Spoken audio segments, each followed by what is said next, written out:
Yep.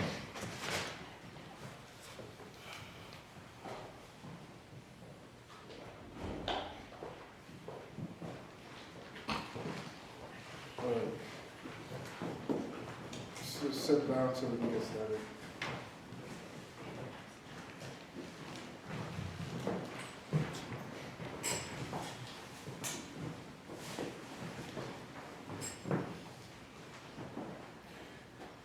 Good evening, ladies and gentlemen, and believe me when I say ladies, it's good to have some ladies in the hall today, so we welcome you especially. But welcome to another Trump and the Global Economy. This is the third in the series, and we hope to keep it going. It goes every quarter, so it's every 3 months, and this is a fairly nice crowd, so we're getting started, and we hope you will invite more of your friends. Housekeeping before we go into the panel, please turn off your phones so that we don't get all the all the sounds captured on video as we're streaming. And also, I think courtesy of Ralph, is that you? We have some refreshments for you outside. Yeah, it's like it costs money though. Oh, it costs money? Yeah. It's not free. No, I'm sorry, nothing is free anymore. not in Brooklyn anyway. The price of the brick just went up. Oh, and here's Chad just walking in. Anyway, if just join us on stage when you're settled. Say again? Just join us on stage when you're ready. Okay, great. So like I was saying, this is the third in the series of Trump and the Global Economy. The first happened, I think, in October. June last year, and then we had one in October, and this is the third one. So it's every quarter that we do one. Today is special because we have more people from the community being part of it, and I'm going to introduce members of the panel. Right now, if we could move a bit more. Christopher.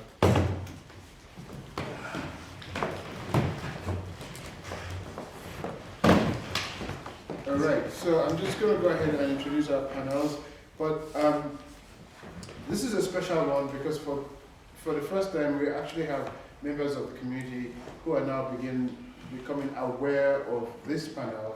And one such member, there are actually two of them here. One is Chad. Hi, Chad. Hi, brother. Chad Coleman. Some of you would recognize him in his several roles on television and in film. And today he's our host. He's taking on the responsibility to be the host of today's program.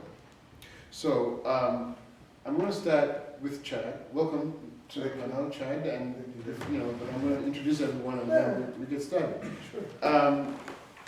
Also from the community is Christopher Townley. Christopher Townley is a long-standing Brooklyn resident and described as a land baron. You must ask him what that means. I'm looking forward to hearing that myself.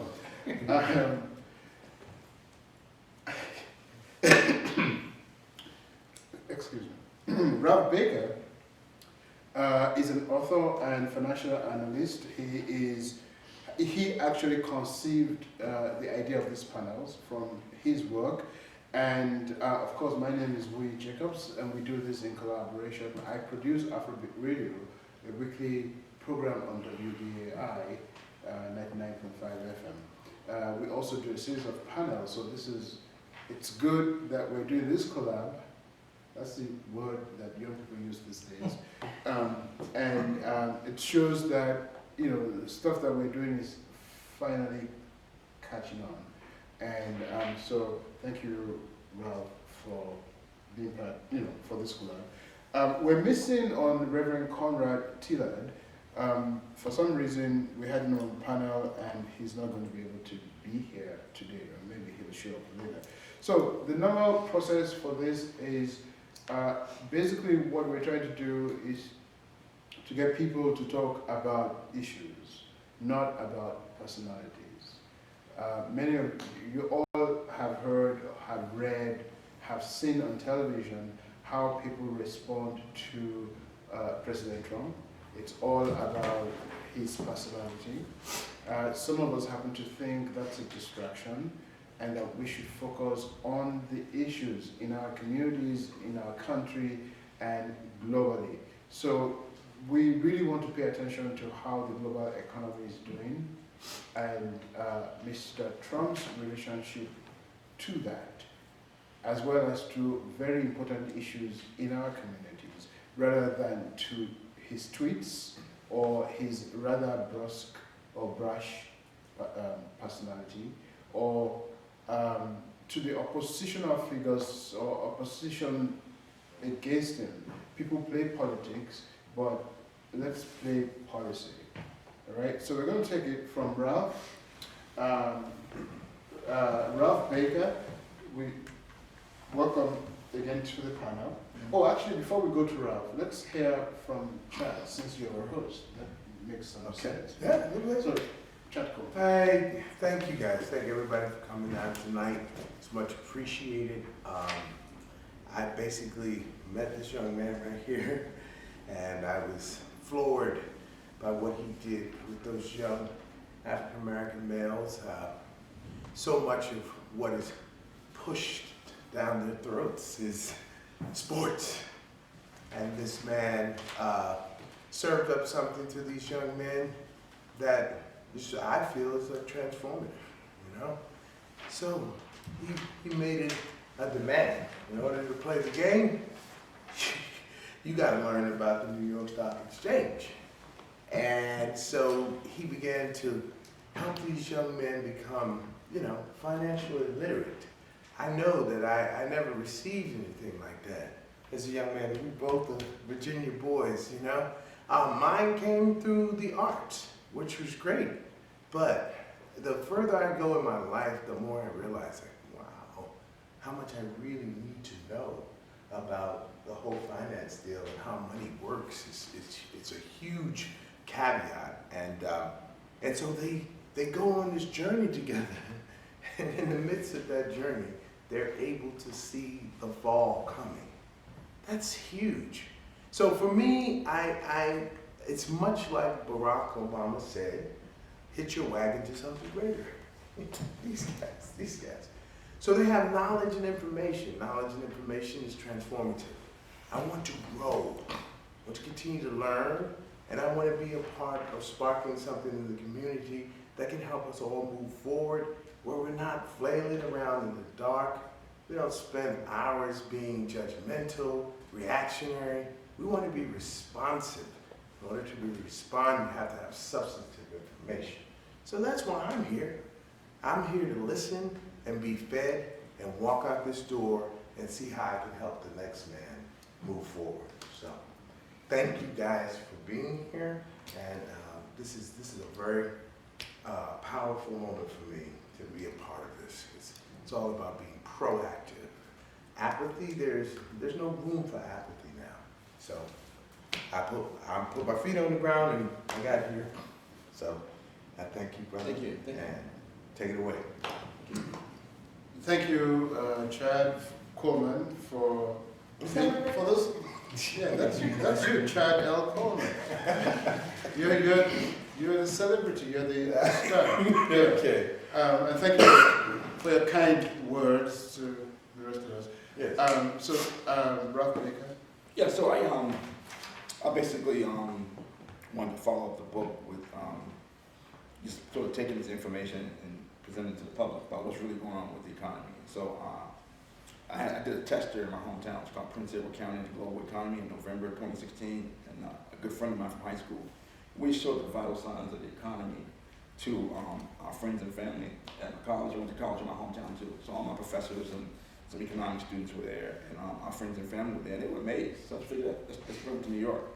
And when I say vital signs, I'm talking about things like rail traffic is in decline. So that means that despite what the president said, stock market's going up. The stock market's not the economy. You can spike the stock market by printing money and buying stocks. But 10% of the country owns 90% of stocks. So why are you printing money and buying stocks with it when you're only helping a small segment of society? You know, you have millions of people living paycheck to paycheck. And so you look at the vital signs like rail traffic is slowing, which means that businesses are sending less coal, less aluminum, less steel across country, which means business activity is slowing. Heavy truck sales were in decline, decline by double digits year over year, which means that the trucking industry has less use for trucks because they're shipping, they're sending less goods and services across country by truck. So you look at those vital signs of the economy, things like the president talks about unemployment rate.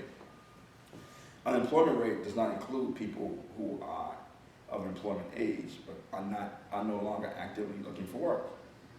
So that falls out of the equation.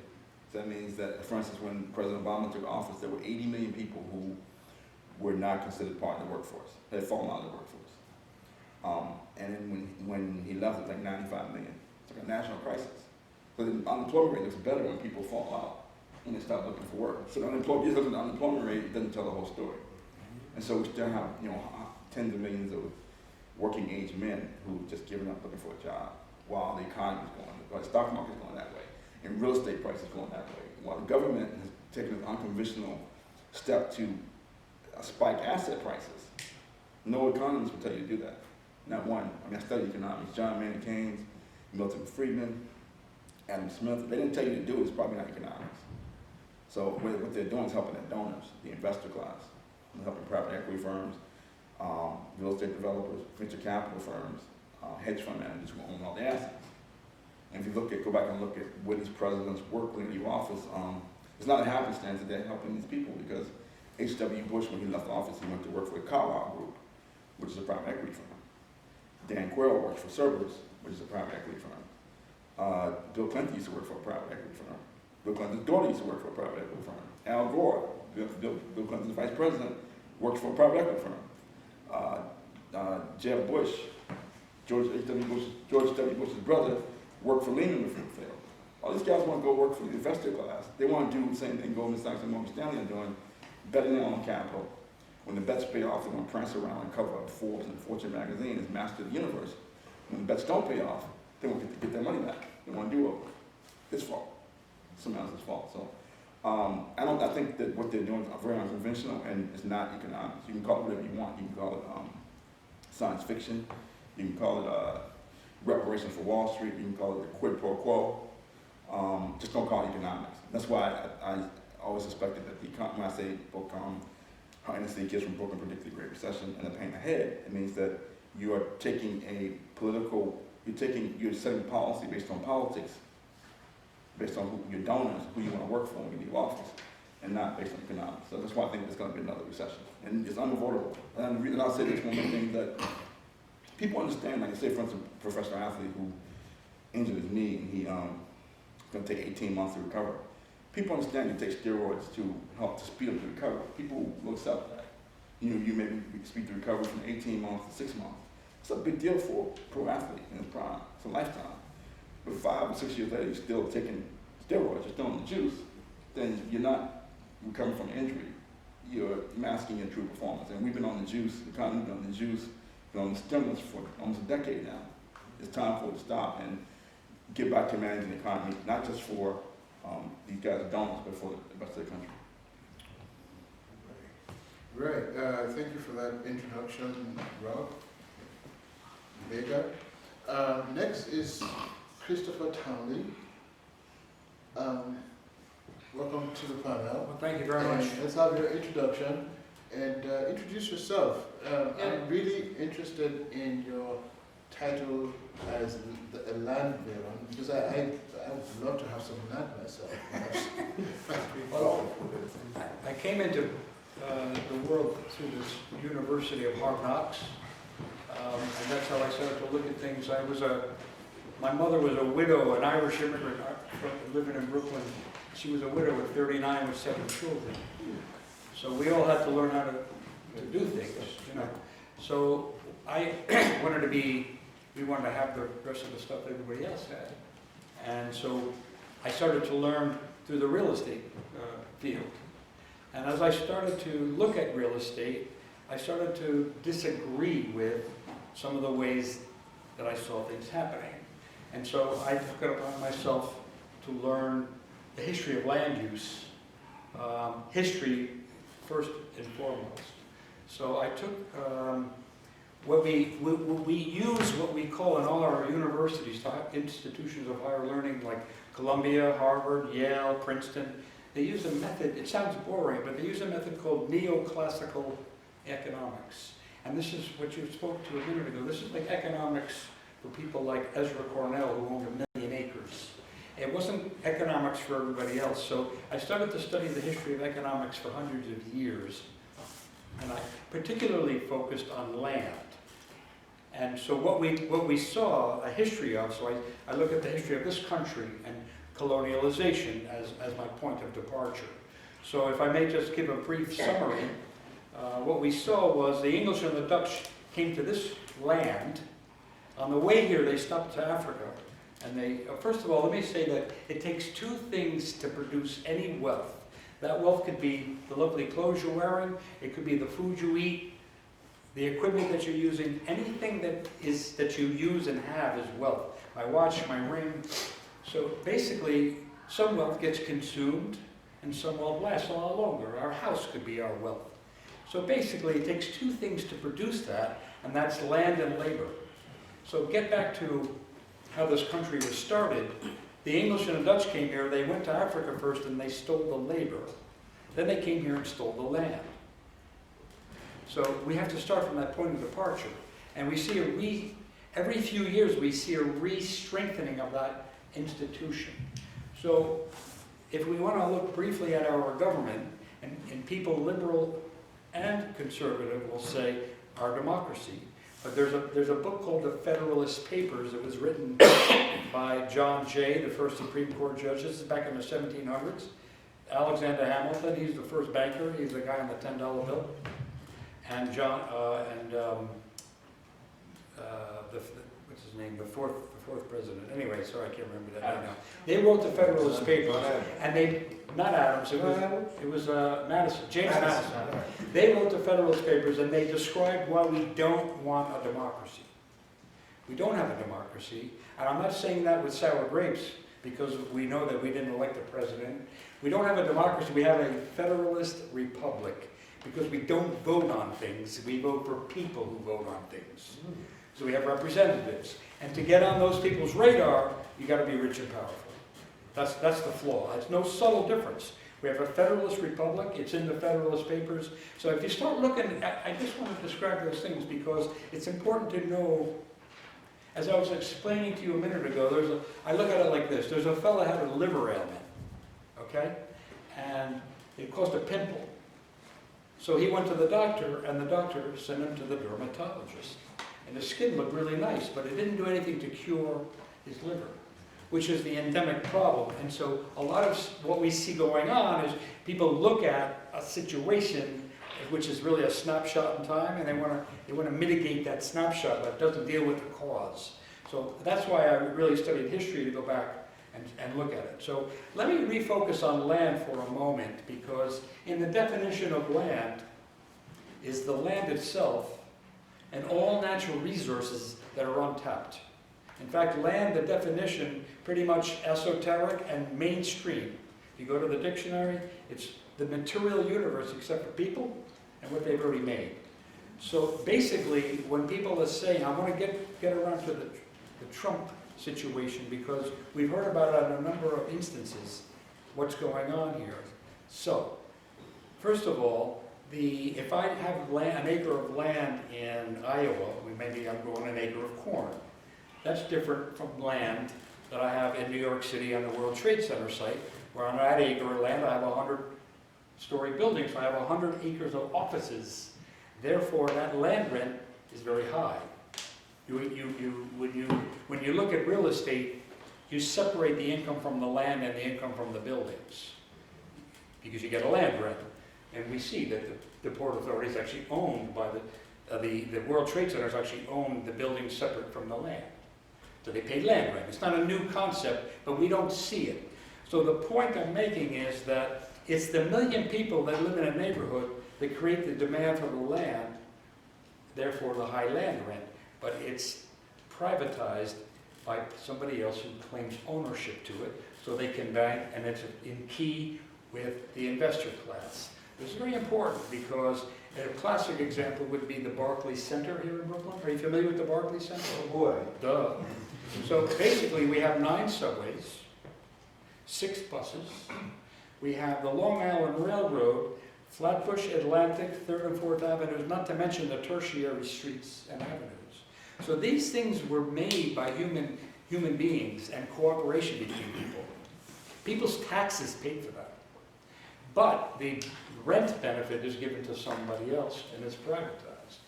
And what I'm saying is that healthcare, not healthcare insurance, mind you, healthcare, hospitals, schools, they should all be paid for by the land rent that people create the value of. And I could get into that a little bit if you're interested in hearing it. But basically, as a community converges, in other words, if I said, go build a house for yourself, go make your nails, go log the logs, go build a house, chain and hoist up the beams, or if you take 5 people, we could build 100 houses, that person ain't even got that house built yet. So my point is that by human cooperation, we make things possible. And what we do is we make things cheaper. It's a lot cheaper that a bunch of people get together and make a house or a car or anything, any production of wealth, when people cooperate. What happens is that the land rent goes up within a community when that happens because the land becomes more productive. The example of 100 acres of offices or an acre of corn.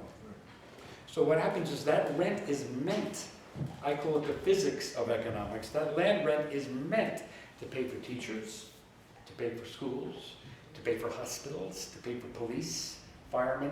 It's meant to pay for that. But when we privatize the rent, the community still has a need for, well, we don't know if we need police, I guess we do, but we like to think of firemen, healthcare, teachers. We need those things, and the community has earned them by creating the land value, but we privatize it. So what do? Remember, land and labor, right? 2 things to make wealth. They tax our wages, and they call it an income tax. So not only are we making less, we're making less more because we have to pay rent, and now we got to pay taxes for our schools. Then they start to siphon off that tax money, and they may build a war machine to go attack a country which has nothing to do with what we need. They're taking a marginalized, I don't want to dance around too much, but it's about the land. So I thought I would start with that, and I'm a land baron because I have a lot of experience. I've been a real estate appraiser for 30 years and a real estate broker, and I quit the brokerage business because I feel that it's an injustice the way rent is privatized, and so I'm trying to build communities that own the land so that the rent from that land can be paid for things to fund the community initiatives. All right, so let's get started. At the last panel, one of the key things that we took away from was that President Trump had yet to commit any policy offense, so to speak, right? Mm-hmm. In other words, the tax bill had not been passed. He hadn't actually accomplished anything, so there was nothing to critique. But now that has changed. We have a new tax law. A few things have been accomplished. So let's start with that. But from this point on, you, the people, are taking over. So it's going to be it's not going to be a passive panel. You are participating, and so you have comments to make, you have questions to ask to any of our panelists. My job, I'm not the wisest here, so my job, or the smartest, my job is to ask questions and to moderate. So, but we have sharp guys here who would answer the questions. So let's start with you. What do we make? Let's start with Rob. What do we make of the new tax law? Well, personally, I didn't think it was going to get done. They said sort of jammed it down people's throats. But then just the Republicans to agree on. And it's funny because the first panel we had, a guy by the name of John McLaughlin, who did the polling for Trump. He was here. He did the presentation. A couple months later, we had dinner with a guy by the name of Larry Kudlow, who's an economist for CNBC. This is back in July. Larry Kudlow, when I came out of business school, I worked for a company called GE Capital. And there was two people you listened to, Alan Greenspan, who was head of the Federal Reserve, and Larry Kudlow, who worked at Batch Jones at the time. So I'm sitting having dinner with this guy, and I'm thinking, like, this guy, you gotta be kidding me. I couldn't believe it. And so he's telling us about the tax cuts. He told us in July was coming down the pike. And he basically said, he compared it to the tax cut to, I think it was 1970s, 1980s, when Reagan cut taxes. I think the highest tax income bracket was like 90%. And there was, maybe it's getting 50%. There was really no incentive for people to invest in it with a high tax bracket.